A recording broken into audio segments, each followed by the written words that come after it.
What you're going to do if somebody starts talking over you, you're in a meeting, you're talking, all of a sudden, John starts talking over you. First things first, keep talking. Just keep talking.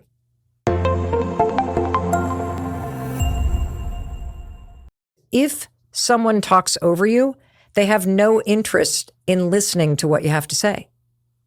I'm going to say that again. If someone talks over you, they have no interest in listening to what you have to say. That's disrespectful. It means they don't care about what you have to say. They care more about what they have to say, which is why they're talking over you. And there's some really interesting research around this, because when it happens, you're kind of like, did they not hear me talking? And you kind of feel a little shut down. Well, here's what we're going to do instead. So if somebody starts talking over you, whether you're sitting at a meeting at work, the advice is going to be exactly the same. This comes from research from Harvard Business Review. Really interesting article that was written by Harrison Monarth.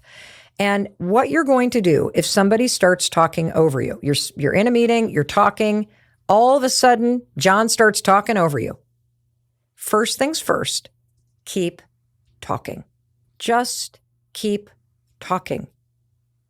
And a real power move is slow down. So as you're talking, slow down. And the second thing that you're going to do, use their name. So let me give you an example. Mike, I'm going to finish my point. This is an important topic, and I just wanted to make sure that everyone's informed. And I'll be glad to get your feedback, Mike, after I've shared my perspective. But I'd like to make sure you actually hear my perspective first. You know what happens when you do that? Nobody knows what to say. You don't have to stop talking. You don't have to give in. You had the floor. Don't let your brothers and your sisters or some colleague talk over you. And then when you're done talking, here's the final thing you do. You know, Mom, I know you had some thoughts earlier. What would you like to share, Mom? Or, you know, Mike, I know you were trying to insert your ideas earlier. I would love to hear what you have to say now, Mike. Talk about just a confident and calm and emotionally mature response. Because I'm going to say it again. If somebody is chronically talking over you, whether it's your family or your friends or someone at work, they have actually no interest in listening to what you have to say. That's disrespectful. And if somebody doesn't respect what you have to say, stop giving them power. You need to respect what you have to say enough to keep on talking. That's why you keep going. And using their name stops them. That commands the room. You know what I love about this strategy is that you're holding your power. See, respect starts with you. And when you use this strategy that you just keep talking, and if the person doesn't shut up as you are slowly talking, because what's going to happen when two people are talking, whether you're at a dinner table or you're out at a restaurant or you're sitting at a meeting at work, is everybody else starts to get uncomfortable because they're not quite sure who to listen to. So they're going to start looking around. And the person that interrupted you is going to start talking louder. But as you just quietly keep talking and you slow down, and then at some point you're going to start to feel a little annoyed that the other person is starting to talk louder, then you drop in the name, Mike, Mom, and that gets their attention. And then you redirect. Be happy to hear your thoughts, but this is an important thing I wanted to share. And before you share your reaction, I'd actually like you to hear what I want to say. Now you're respecting yourself. And that's the cue to everybody else to respect what you have to say. And then you do the superpower move by going, okay, so Mike, what did you want to say about that? And now you're not just respecting what you have to say, but you're also acting with a level of maturity and you're inviting people to say what they need to say. I just absolutely love this.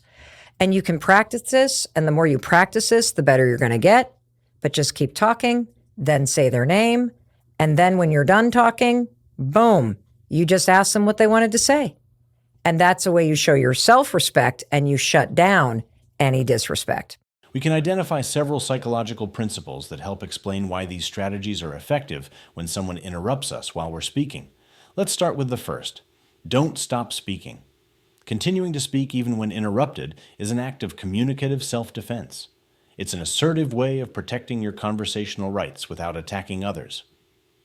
According to the conversational dominance effect, those who interrupt or take over the conversation tend to gain perceived control.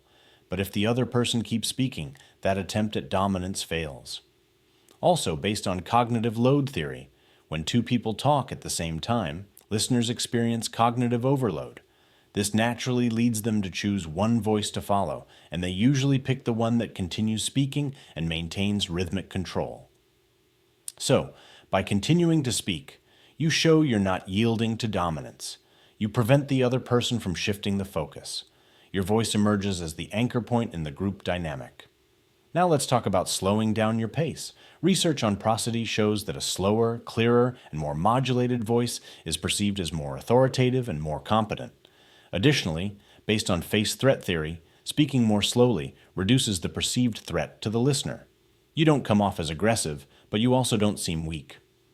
So slowing down works because it gives others time to process your message, elevates the semantic weight of each word, reduces chaos by imposing a more human, respectful rhythm, increases your perceived social presence. Finally, using the other person's name helps refocus attention and reestablish the relationship. Neuropsychology of selective attention shows that our brain automatically responds to our own name. The dorsolateral prefrontal cortex lights up.